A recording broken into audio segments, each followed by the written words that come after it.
په حدیثو کې یو دوی ښودلی شوې ده چې الله رب العالمین د هغې په وجه باندې 3 بیماریانې ختموي.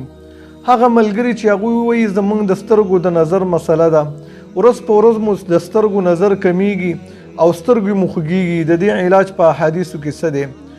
2 نمبر هغه ملګري چې هغوی وایي زموږ په سر باندې درد دی یا د سر په نیم طرف باندې زموږ درد راځي. 3 نمبر هغه ملګري چې هغوی وایي زموږ د سترګو باڼه پریوزي یا باڼه کمزوري دي، غټیږي نه. الحمدلله د دې علاج په حدیثو کې رسول الله صلی الله علیه وسلم ښودلی دی. تاسو دا حدیث واورئ او د دې خپلو بیماریانو علاج په دې دوی سره وکړئ. امام ترمذي رحمه الله حدیث ذکر کړی.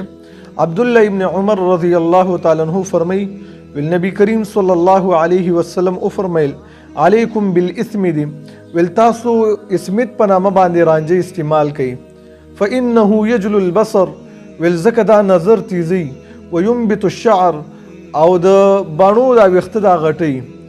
نو که د چا د سترګو د نظر مسلې نظر کمیږي یا د سترګو باڼه کمزوري غټیږي نه، نو هغه د اسمت په نامه باندې رانجه استعمال کی، ځکه دې سره نظر تیزیږي او باڼه ورسره غټیږي. علامه ابن قیم رحمه الله په خپل کتاب زاد المعاد کې فرمایي کله چې د اسمت رانجو سره شهد یو ځای کړلی شي او هغه په سترګو کې استعمال کړلی شي، سترګې پې تورې کړلی شي، نو کم کسانو چې په سر باندې درد راځي یا د سر په یو طرف باندې درد راځي، انشاءالله رب العالمین به ول د هغې نه شفا ورکړي. د اسمت رانجو طریقه استعمال څه ده په حدیثو کې؟ امام ترمذي رحمه الله حدیث ذکر کړی. عبدالله ابن عباس رضی الله تعالی عنهما فرمایي ویل نبی صلی الله علیه وسلم سره یو کڅوړه وه د رانجو. نو چې کله به نبی صلی الله علیه وسلم د شپې اوده کېدلو نو ښي سترګه مبارک کې به 3 ځل رانجه واچول او بیا به ګس سترګه مبارک کې 3 ځل رانجه واچول.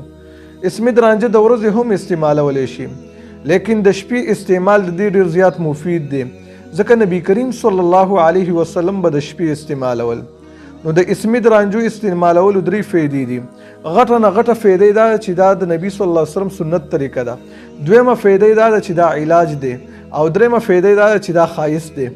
دا کم ځکه ملاویږي، هر ځکه دا ملاویږي، خاص کر د مشرقي علاقو طرف ته دې ځایونو کې دا ډېر زیات ملاویږي.